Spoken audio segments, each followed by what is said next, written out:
गुगलबाट eps-training.mstech.com.np type गरेर गुगलमा सर्च गर्छौं र सुरुको रिजल्टमा हामी क्लिक गर्छौं र यो ट्रेनिङको वेबसाइट हो।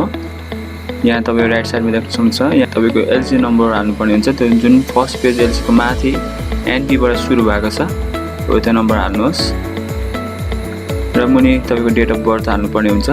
तपाईको पासवर्ड अनुसारको डेट अफ बर्थ। यदि यो दुईटा मिलेको खण्डमा तपाईको नाम त्यहाँ अटोमेटिकली डिस्प्ले हुन्छ प्रोसिड गर्ने साथ। र यहाँ नाम आइसकेको छ ट्रेनिङको नाम र तपाईले त्यहाँ आफ्नो जीमेल आईडी भर्नुपर्ने हुन्छ। तपाईको काम गर्दै गरेको जीमेल आईडी जहाँ चाहिँ तपाई खोलेर त्यो मेललाई भेरिफाई गर्न सक्नुपर्ने हुन्छ। र मुनि आएको छ तपाईको पासवर्ड हाल्नुहोस् यो आईडी को लागि। यो जीमेलको पासवर्ड हैन तर यो नयाँ आईडी को लागि चाहिँ माथि र मुनि दुईचोटी सेम पासवर्ड हाल्नुहोस् र चेक गर्नुहोस्। चेक गरिसकेपछि हामी मुनि आएर हामी रेजिस्टरमा थिच्छौं। यो स्क्रिन आउँछ। तपाईले यहाँ फेरि त्यही इमेल माथि हाल्नुहोस् जुन इमेल अघि युज गर्नुभएको थियो र मुनि पासवर्ड हालेर तपाईले लगइन गर्नुहोस् र लगइन गर्ने साथ तपाईको यो स्क्रिन आउँदछ र सुरुको यो फर्स्ट एरोमा जहाँ देखिराख्नु छ एरो घुमिरहेछ त्यसमा तपाईले क्लिक गरेर आफ्नो प्रोफाइल पासपोर्ट साइज फोटो त्यहाँ अपलोड गर्न सक्नुहुन्छ। First name last name automatic आएको हुन्छ। अब तपाईले यहाँ फादर्स नेम हाल्नुपर्ने हुन्छ।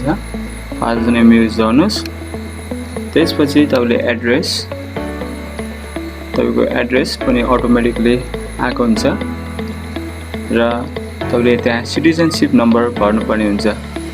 तपाईको सिटिजनशिप नम्बर पासपोर्टमा पनि हुन्छ। त्यो हेरे अनुसार तपाईले पासपोर्टबाट हेरेर त्यहाँ टाइप गर्न सक्नुहुन्छ। र अर्को छ तपाईले पासपोर्ट नम्बर हाल्नुपर्ने हुन्छ। या पासपोर्ट नम्बर हाल्नुहोस् र लास्टमा तपाईले सिटिजनशिप कुन ठाउँबाट इस्यु गर्नु भएको त्यो पनि हाल्नुपर्ने हुन्छ जिल्ला।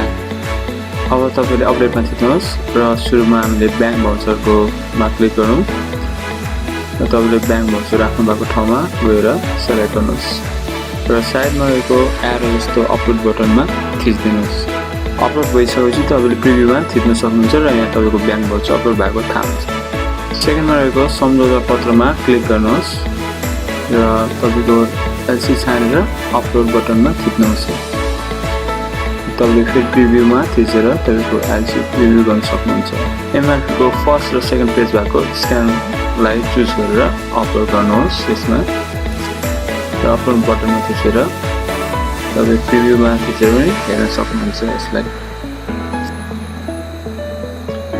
र त्यसैगरी एमआरपी को लास्ट एड्रेस भएको अनि फादर्स नेम भएको साइडलाई अपलोड गर्नुहोस्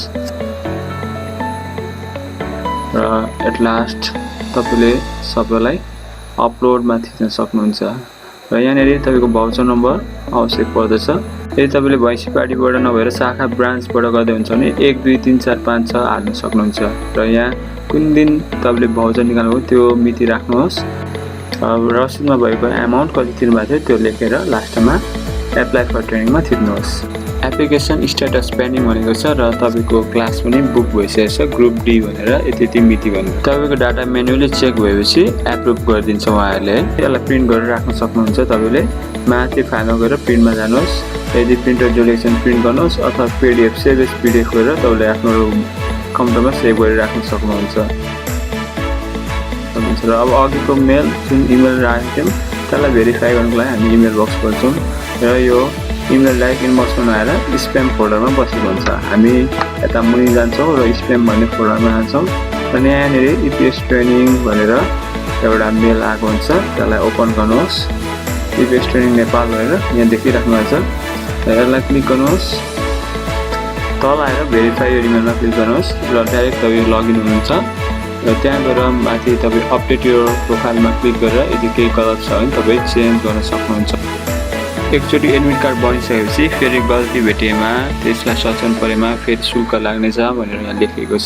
त्यसकारणले एप्रुभ हुनुभन्दा अगाडि तपाईले मजाले चेक गरेर अपडेट गर्न सक्नुहुनेछ।